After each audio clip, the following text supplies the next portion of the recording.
नमस्ते दोस्तों। हमारे गुरुदेव कहा करते थे कि जो व्यक्ति ध्यान, पूजा और सत्संग नियमित रूप से करता है उसे कभी भी भोजन, रहने की और कपड़े की कमी नहीं होती है। वे इसे बहुत ही साधारण ढंग से समझाते थे कि अगर आप कपड़े की दुकान में जाते हैं और वहां पर कपड़े खरीदते हैं तो दुकानदार आपको उस कपड़े के साथ एक बैग फ्री देता है। उस बैग में रखकर आपको कपड़े देता है बिना मांगे हुए। इसी प्रकार जब आप पूजा करते हैं, ईश्वर की भक्ति करते हैं तो आपको मूल आवश्यकताओं के प्रति चिंता नहीं करनी पड़ती है।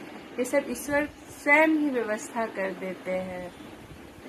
और हमारे गुरुदेव सदाचार पर बहुत ही बल देते थे। बोलते थे जो व्यक्ति झूठ, चोरी, नशा, हिंसा, व्यभिचार इन दुर्गुणों से अपने आप को दूर नहीं रखता है वे अध्यात्म की एक सीढ़ी भी आगे नहीं बढ़ सकता है। हमें सदाचार का पालन जरूर अपने जीवन में करना चाहिए, नहीं तो हम भक्ति की एक स्टेप, एक सीढ़ी भी आगे नहीं बढ़ सकते हैं। जो सदाचार का पालन करता है उसका मन निर्मल हो जाता है और निर्मल जिसका मन हो जाता है वो ईश्वर की कृपा का पात्र बन जाता है। हमें हर समय ईश्वर से छोटी छोटी चीजों को मांगते नहीं रहना चाहिए। ईश्वर इसकी हमें खुद ही व्यवस्था करके देते हैं। जो ईश्वर की सच्ची पूजा करते हैं, सच्चे राह पर सच्चे कर्म करते हैं, ईश्वर उसकी हर समय देख रेख करते हैं। हमें ईश्वर से ईश्वर को ही मांगनी चाहिए। अगर ईश्वर ही हमारे हो गए तो हमें किस चीज की कमी होगी। पूरे सृष्टि के रचयिता ही अगर हमारे हो गए तो हमें किसी चीज की कमी होगी। इसीलिए हमें मनुष्य जन्म का उद्देश्य ही होना चाहिए ईश्वर की भक्ति, ईश्वर को प्राप्त करना। मनुष्य का जन्म ही इसीलिए हुआ है। तो हमें मन लगाकर ईश्वर की भक्ति करनी चाहिए और ईश्वर को प्राप्त करने के लिए उस पथ पर आगे बढ़ते रहना चाहिए।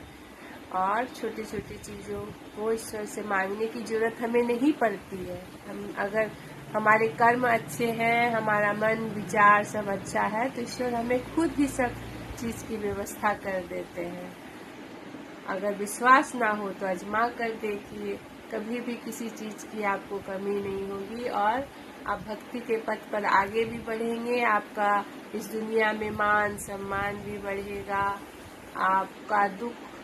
आपको दुख भी आएगा जीवन में, पर ऐसे बीत जाएगा कि आपको समझ में ही नहीं आएगा।